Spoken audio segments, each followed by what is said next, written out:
बेचने वाले बेच रहे हैं, खरीदने वाले खरीद रहे हैं। बेचने वाले को रोका जाए, और ये काम पुलिस का है। वो काम हम पूरी शिद्दत से कर रहे हैं। अब बाकी छोड़ो, कमर्शियल क्वांटिटी में बिना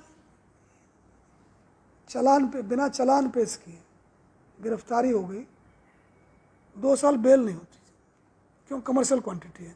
ये भी नहीं पता कि जो वाइट पाउडर चिट्टा है कि पाउडर है, फिर भी है। तो 19 से लेके 24 तक आप देखोगे हज़ारों आदमी ऐसे हैं जो कमर्शियल क्वांटिटी में गए, 2-3 हज़ार तो हैं। तो 6,000 साल की जेल की सज़ा हमने दे दी बिना ट्रायल के। सिर्फ कमर्शियल क्वांटिटी की बात कर रहे हैं, दूसरों की तो छोड़ो। अब जो 150 आदमी हमने जेल भेजे हैं सिर्फ इस शंका पर ये बेचता है, 1 साल का प्रिवेंटिव डिटेंशन। इनका प्रॉपर्टी सीज करेगी। तो सप्लाई साइड में जितना हो सकता है उतना हमने किया है और आगे भी करते रहेंगे। तो हरियाणा का जो वास्ट मेजॉरिटी है, करोड़ों करोड़, वो ड्रग्स से दूर है। जो लाख में है उसके इलाज की व्यवस्था हो रही है। हम लोग मिलकर कह रहे हैं मत करो जी, बच्चों को नहीं करने दो जी। तो हमें इस तरह से इसको देखें।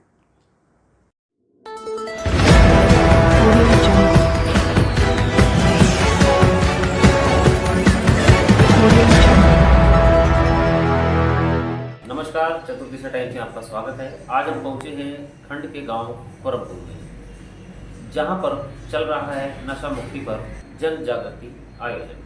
गुड़गांव मनोज यादव के साथ विमल मोहन आचार्य। पुलिस आयुक्त गुरुग्राम की नशा व अपराधों पर अंकुश लगाने की मुहिम के तहत पुलिस उपायुक्त मानेसर दीपक कुमार के दिशा निर्देश पर नशा से निकालकर खेलों की ओर युवाओं को प्रोत्साहित करने के लिए नशा मुक्ति पर जन जागृति आयोजन किया जा रहा है। पुलिस की नशा मुक्त टीम मानेसर के हरिंदर सिंह एएसआई के नेतृत्व में आयोजित ये जन जागृति आयोजन खंड के गांव खुरमपुर स्थित एससी चौपाल में आयोजित किया गया है, जिसमें गांव के सरपंच अंजू बाला के पति धर्मेंद्र उर्फ गोलिया ने अपनी महती भूमिका निभाई है।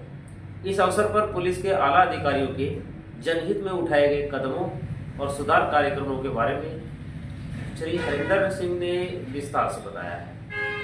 उन्होंने मीडिया से कहा कि जिस तरह पंजाब नशे की चपेट में युवाओं को पतन की ओर ले जाने का कारण बना है, उसी प्रकार हरियाणा में युवाओं का भविष्य खतरे में है।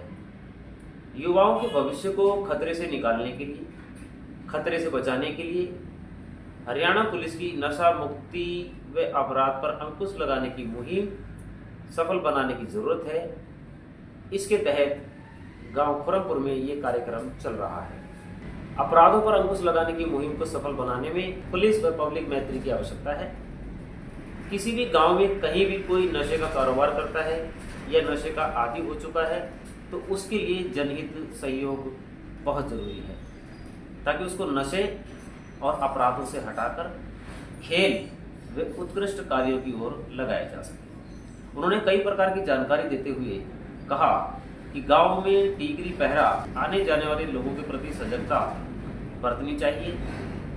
उन्होंने कहा कि गांव या आसपास कहीं भी कोई नशे का कारोबार करता है तो उसकी सूचना तुरंत पुलिस को दें। पुलिस की हेल्पलाइन नंबर 1933 1933 और डायल 112 पर सूचना दी जानी चाहिए। सूचना देने वाले का नाम पूरी तरीके से गोपनीय रखा जाएगा। शिकायतकर्ता की शिकायत पर त्वरित कानूनी कार्रवाई की जाएगी। इसके अलावा उन्होंने साइबर ठगों और ठगी के विभिन्न तरीकों पर रोशनी डालते हुए जनता को सजग रहने का आह्वान किया। कोई भी साइबर ठगी का शिकार हो जाए तो उन्हें इस घटना को छिपाने की बजाय तुरंत पुलिस को सूचित करना चाहिए, ताकि साइबर ठगों को पकड़ा जा सके, साइबर ठगी पर अंकुश लगाया जा सके। साइबर ठगों को पकड़वाने के लिए हेल्पलाइन नंबर जारी की गई है 1930 1930। इस पर सूचित करके आप अपराधों को कम करने में या अपराधियों को पकड़वाने में सहायक हो सकते हैं। एसआई हरिंदर ने बताया, जो कोई भी युवाओं को नशे की चपेट में डालने या अपराध में बढ़ावा देने जैसा अनैतिक कार्य करता है या अपराधों में लिप्त पाया जाता है तो उसके विरुद्ध अक्षम्य कार्रवाई को सख्ताई के साथ लागू किया जाएगा। इस अवसर पर गांव के मोजिज गणमान्यों में Harinder Singh ASI, Bhudev ASI, team incharge Vinay ASI, SPO जय भगवान, SPO कुलदीप, राम कुमार लंबरदार, दिलपत सिंह यादव, नीरज यादव, विनोद यादव आदि गणमान्य लोग मौजूद रहे। हमारी रिपोर्ट हाई लेवल तक ऊपर तक जा रही है, उसमें कंप्लेंट में मेरा भी नाम गांजा बिकवान में, और मैं सपोर्ट कर रहा हूँ लोगों को। आप अपनी मर्जी से बिकवा रहे हो। साहब ने मेरे लेटर भी पढ़ा दिया। रिपोर्ट जा रही दारू की, तो साहब ये दारू तो देखो बिकती थी लेकिन अब बंद है।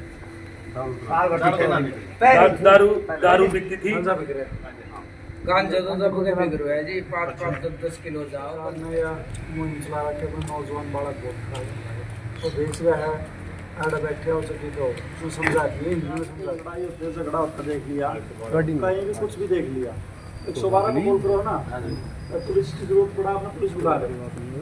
अभी 1933 एक है, चाहे आपके आसपास कहीं भी कोई गांजा बिक रहा है, कुछ और बिक रहा है, ड्रग्स का, नशे का, किसी का नाम डिस्क्लोज नहीं होगा कि भाई इसने ये शिकायत दी तेरे खिलाफ। एक शिकायत दे दो, फ़ोन कर दो, आपका काम खत्म, नारकोटिक्स टीम का काम स्टार्ट हो जाएगा। गवर्नमेंट की तरफ से इसमें आप लोगों को किसी भी प्रकार की कोई आइडेंटिटी डिस्क्लोज नहीं होती। तो क्या ये सोचता हो मैं बता दूंगा कि मेरा नाम उजागर हो, कोई नाम उजागर नहीं होगा। और हमारे पास पर्सनली भी कोई ऐसी इंफॉर्मेशन दोगे तो कार्रवाई हम भी करेंगे। हम अफसरों से बात करेंगे, अपने CP साहब से, DCP साहब से, नीचे लेवल तक और कार्रवाई होती। SHO लेवल की कोई कार्रवाई नहीं है थाने की, सिर्फ नारकोटिक्स ब्यूरो की तरफ से कार्रवाई है। अब वो चीज़ आपको बताने के लिए हमारे को बच्चों ने समझाओ इसके बारे में। ये नहीं है कि आप पड़ोस का जो बेच रहा है, मतलब मैं ही बेच रहा हूँ, मैं नहीं पी रहा, आप कह रहे हो भाई मेरा तो बादशाह भी नहीं पी रहा, कोई और नहीं पी रहा, मेरे को क्या जरूरत है, बेचने दो उसको। तो जो अच्छा आपका स्कूल कॉलेज में जा रहा है, कभी न कभी वो किसी ऐसे आदमी के संपर्क में आ गया, कहीं फंक्शन में, शादी में, ब्याह में, और वो उसको वो चीज़ ड्रग्स दे दे, वो बच्चे को तो आपका भी लत में पड़ गया, उसको मजा आने लग गया तो लेने लग जाए।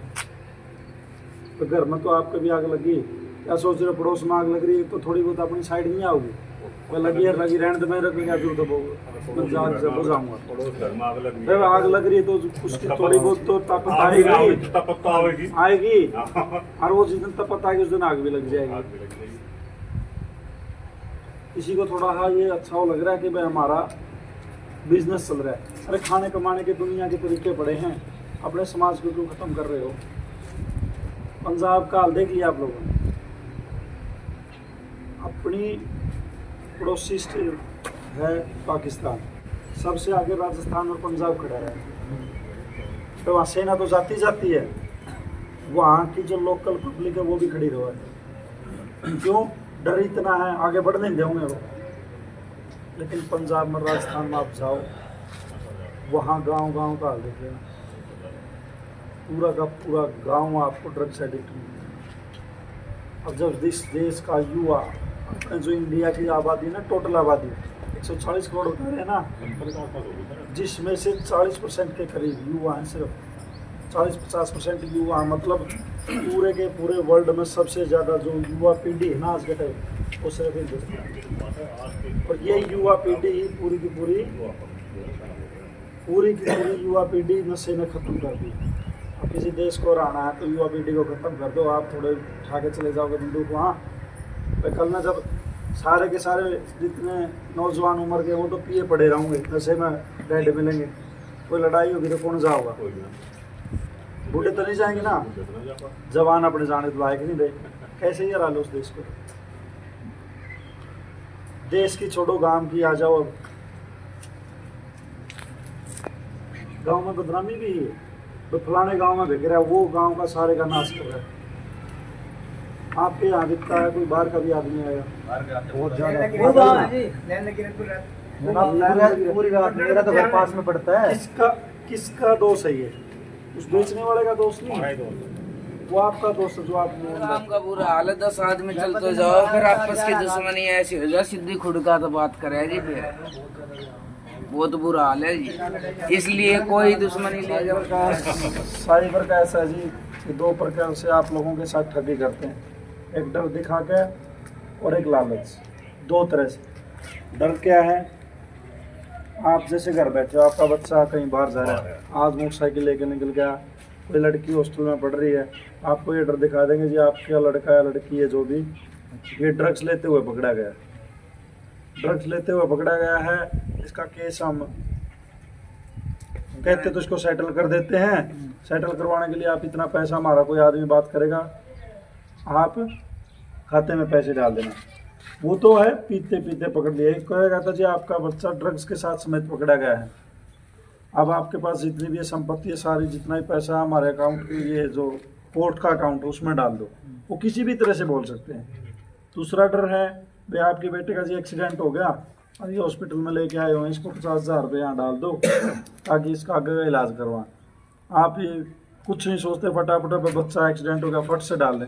2 मिनट के बाद आपकी चेतना खुलती है कि भाई मैं उनसे बात तो कर लूँ बेटे से। बेटे का फ़ोन मिलाओगे, शायद वो फ़ोन ना उठाए, कहीं क्लास में बैठे हो, बाइक चला रहे हो, कुछ कर रहे हो, 5-10 मिनट कुछ तो इंतज़ार करो, और फिर वो 10 मिनट के बाद आपके पास कॉल करता है, हाँ पापा बताओ। आप कहते बेटा ठीक है, हाँ मैं तो ठीक हूँ। गए पैसे आपके, गए। अगर ऐसा कुछ हो जाए, अगर ऐसा कुछ हो जाए आपके खाते से पैसा निकल जाए, वो कर दें, तो तुरंत 1930 पे कॉल करो। क्या है हेल्पलाइन? 1930। ये नहीं कि आप थाने भागोगे, जब तक थाने जाओगे वो पैसा जिन्होंने खातों में डाला वो निकाल लें, लेकिन घर बैठे बैठे 1930 पे कॉल करो। ट्रांजेक्शन आईडी वगैरह जो भी आपसे इन्फॉर्मेशन ले वो 1930 पे वो दे दो। जो आपका पैसा किसी दूसरे खाते में गया वो वहीं की वहीं फ्रीज हो जाएगा। दूसरा फ्रॉड करने वालों के तरीके सबके अलग अलग है। एक आजकल आया हुआ, जैसे सभी के पास गाड़ियाँ, आपके पास व्हाट्सएप पे मैसेज आ जाएगा, चालान आगे लिखेगा RTO चालान .apk, वो फाइल सी बनी आती है RTO चालान .apk। वो ये कहते हैं आपको भाई पड़ोसी गांव का भी है, आजकल शादी के नौते आते हैं, फ़ोन करके कहते हैं भाई फलाने, नाम लेके बात करेगा आपसे, आपका प्रॉपर नाम, भाई मैं फलाने गांव से बोल रहा हूँ, आपका शादी का कार्ड भेजा है व्हाट्सएप पे, शादी में ज़रूर शामिल होना, देख लो एक बार खोल कर, डेट इस तारीख की। आप उसको खोलोगे कुछ नहीं खुलेगा उसमें, वो एक लिंक होता है, वो आपके .apk लिखा मिलेगा उसके पीछे भी, और वो आपके फ़ोन में इंस्टॉल हो जाएगी वो एप्लीकेशन, आपका फ़ोन हैक हो जाएगा। ठीक है, अब आपके फ़ोन में ही सब कुछ है, आपकी पर्सनल फ़ोटो भी हो सकती है, या आपके फ़ोन में जो आपका नंबर है वो आपके खाते से तकरीबन सबका लिंक मिलता है। जैसे ही वो खाते में से आपके पैसे निकालेंगे, OTP सोचोगे मेरे पास ही, मैंने कुछ नहीं बताया, लेकिन वो स्क्रीन क्या है आपकी उस फ्रॉडर के पास भी शेयर हो चुकी है। जो आप लिंक खोलोगे ना, उससे आपके फ़ोन का पूरा एक्सेस उनके पास होता है, और वो आपके साथ पैसे का फ्रॉड कर सकते हैं। साल के बाद अगर 3 मुकदमे होने के बाद अगर किसी का एक नाम भी आ गया ना, वैसे भी आ गया, और ये आना चीफ सेक्रेटरी, तो पता होगा आप लोगों को, IAS अफसर होता है, जैसे पुलिस के IPS होते हैं, नॉर्मल IAS होते हैं। चीफ सेक्रेटरी को एक पावर दे रखी, सिर्फ एक लेटर लिखेगा, ठाक इसको जेल में बंद कर दो, 1 साल तक, चाहे सुप्रीम कोर्ट में भी चले जाइए तब भी जमानत नहीं। और इसके साथ साथ संपत्ति पूर्व का साथ के साथ आदेश है, जो उसमें कंसील ले रखी हुआ 3 मुकदमे हैं, उसकी ये पता लगा, गवर्नमेंट का तो सबको पता रहता है किसने कहाँ से क्या कमा रखा है। सब इनकम टैक्स भरवाती है, भरते ना इनकम टैक्स वाले, जिसकी जितनी इनकम है उसके हिसाब से प्रॉपर्टी बना रहा है, उसका बच जाएगा, बाकी जो 1 रुपया भी फालतू होगा वो भी नहीं छोड़ेगी। तो या तो खुद सुधर जाओ, अगले में कह दो जो भी है, नहीं फिर सुधारना तो हमें तो आता ही नहीं। तो इसको सेटल कर देते हैं। सेटल करवाने के लिए आप इतना पैसा, हमारा कोई आदमी बात करेगा, आप खाते में पैसे डाल देना। वो तो है पीते पीते पकड़ लिए। कहेगा था जी आपका बच्चा ड्रग्स के साथ समेत पकड़ा गया है, अब आपके पास जितनी भी संपत्ति है सारी, जितना भी पैसा हमारे अकाउंट, ये जो कोर्ट का अकाउंट है उसमें डाल दो, वो किसी भी तरह से बोल सकते हैं। दूसरा डर है भाई आपके बेटे का जी एक्सीडेंट हो गया, अभी हॉस्पिटल में लेके आए हो, इसको 50,000 रुपये यहाँ डाल दो ताकि इसका आगे का इलाज करवा। आप ये कुछ नहीं सोचते, फटाफट में बच्चा एक्सीडेंट हो गया फट से डाल दें। 2 मिनट के बाद आपकी चेतना खुलती है कि भाई मैं उनसे बात तो कर लूँ बेटे से। बेटे का फ़ोन मिलाओगे, शायद वो फ़ोन नहीं उठाए, कहीं क्लास में बैठे हो, बाइक चला रहे हो, कुछ कर रहे हो, 5-10 मिनट कुछ तो इंतज़ार करो, और फिर वो 10 मिनट के बाद आपके पास कॉल करता है, हाँ पापा बताओ। आप कहते बेटा ठीक है, हमें तो ठीक है, गए पैसे आपके गए। अगर ऐसा कुछ हो जाए, अगर ऐसा कुछ हो जाए आपके खाते से पैसा निकल जाए, वो कर दें, तो तुरंत 1930 पे कॉल करो। क्या है हेल्पलाइन? 1930। ये नहीं कि आप थाने भागोगे, जब तक थाने जाओगे वो पैसा जिन्होंने खातों में डाला वो निकाल लें, लेकिन घर बैठे बैठे 1930 पे कॉल करो। ट्रांजेक्शन आईडी वगैरह जो भी आपसे इन्फॉर्मेशन ले वो 1930 पे वो दे दो। जो आपका पैसा किसी दूसरे खाते में गया वो वहीं की वहीं फ्रीज हो जाएगा। दूसरा फ्रॉड करने वालों के तरीके सबके अलग अलग है। एक आजकल आया हुआ, जैसे सभी के पास गाड़ियाँ, आपके पास व्हाट्सएप पे मैसेज आ जाएगा, चालान आगे लिखेगा RTO चालान .apk, वो फाइल सी बनी आती है RTO चालान .apk। तो ये कह दे आपको, भाई पड़ोसी गांव का भी है, आजकल शादी के नौते आते हैं, फ़ोन करके कहते भाई फलाने, नाम लेके बात करेगा आपसे, आपका प्रॉपर नाम, भाई मैं फलाने गांव से बोल रहा हूँ, आपको शादी का कार्ड भेजा है व्हाट्सएप पे, शादी में ज़रूर शामिल होना, देख लो एक बार खोल कर, डेट इस तारीख की है। आप उसको खोलोगे कुछ नहीं खुलेगा, उसमें वो एक लिंक होता है, वो आपके .apk लिखा मिलेगा उसके पीछे भी, और वो आपके फ़ोन में इंस्टॉल हो जाएगी वो एप्लीकेशन, आपका फ़ोन हैक हो जाएगा। ठीक है, अब आपके फ़ोन में ही सब कुछ है, आपकी पर्सनल फ़ोटो भी हो सकती है, या आपके फ़ोन में जो आपका नंबर है वो आपके खाते से तकरीबन सबका लिंक मिलता है। जैसे ही वो खाते से आपके पैसे निकालेंगे, OTP सोचोगे मेरे पास ही, फोटो खींच के ग्रुप, लेकिन वो स्क्रीन क्या है आपकी उस फ्रॉडर के पास भी शेयर हो चुकी है। जो आप लिंक खोलोगे ना, उससे आपके फ़ोन का पूरा एक्सेस उनके पास होता है, और वो आपके साथ पैसे का फ्रॉड करते हैं। 2 नंबर से वीडियो कॉल आती है, उसको देख के उठाया करो। क्या होता है कि आगे से सामने से स्क्रीन चलती होती है, और वो स्क्रीन में लड़की आपको देखेगी जो कपड़े उतार रही है, ठीक है, और पीछे से आवाज़ आएगी लड़की की, अकेले हो बाथरूम में आ जाओ ना एक बार, वो आपके भी कपड़े उठवाने की सोचते हैं।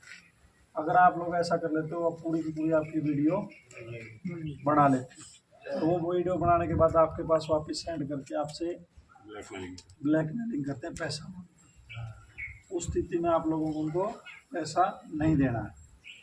आप लोग क्या डर जाते हो, ये सोचता है भाई इज्जत बेइज्जती चली जाएगी, वो आपको ये डर दिखाएंगे, इसको YouTube पे डाल देंगे, तेरा फलाना रिश्तेदार है, तेरा वो दोस्त है, वो दोस्त है, नाम भी बता देंगे आपके 5-4 दोस्तों के। क्यों? आपकी फेसबुक ID से उन्होंने सब कुछ हैक कर रखे, कोई ना कोई आपकी फेसबुक ID है, उसमें आपका कोई ना कोई रिश्तेदार तो होगा, कोई गाँव का भी दोस्त होगा, है ना। तो इज्जत बेइज्जती का हमारा क्या है, चुपचाप पैसे डाल देते, बताते किसी को। अगर ऐसा किसी के साथ हो जाए तो ना तो आप लोगों ने पैसा डालना है, अगर पैसा गलती से डाल भी दिया तो 1930 पे कॉल करनी है और अपनी कॉल कंप्लेंट रजिस्टर करनी है। पैसा नहीं भी डाला है, सुखी आपको धमकी दे रहे हैं, तब भी कॉल करनी, इस चीज़ को दबाना नहीं है। क्या पता आपकी एक कॉल से वो जो फ्रॉड करने वाले हैं वो पकड़े जाए। 1930 पे कॉल करना जरूरी है। हम बॉम्बे क्राइम और आपके पास वीडियो कॉल भी करेंगे ना, ये फेक है, ये पूरा दफ्तर का सेटअप है न्यूज में भी, और ये फेक है, ये पूरे दफ्तर का सेटअप मिलेगा आपको। डरना नहीं है। वीडियो कॉल करेंगे, आपको वर्दी में बैठा देगा, ये आदमी और जो वर्दी में बैठा मिलेगा ना, वो भी एक वीडियो चलती होती वीडियो सीडी चलती पे, है, ये फेक है। वो नहीं बैठा होता सीधा कि भाई मेरा जैसे मैं बैठा मैं ही बैठा मिलेगा, तो वो फ्रॉड पुलिस वाले होते हैं। वो जिक्र करते हैं ना, आपका ही फोन पे से आते हैं, तो ये इनका तरीका सबका अलग अलग है। फैला दो इस भाई आप लोग ये सोचोगे कि भाई मेरे साथ फ्रॉड हो गया है, तो 1930 आपके लिए बेस्ट हेल्पलाइन है, उस पर कॉल करो, अपनी कॉल को रजिस्टर करो। कंप्लेंट दर्ज करवा दो, वो कंप्लेंट अपने आप थाने में आ जाती है, थाने वाले आपके पास पहुँच जाते हैं। 1930 पे कॉल करने का फ़ायदा ये है, आपका पैसा निकल गया है तो वो तुरंत की तुरंत फ्रीज हो जाएगा, किसी दूसरे के खाते में गया होगा वो, आपको पैसा मिलने के चांस हो जाए।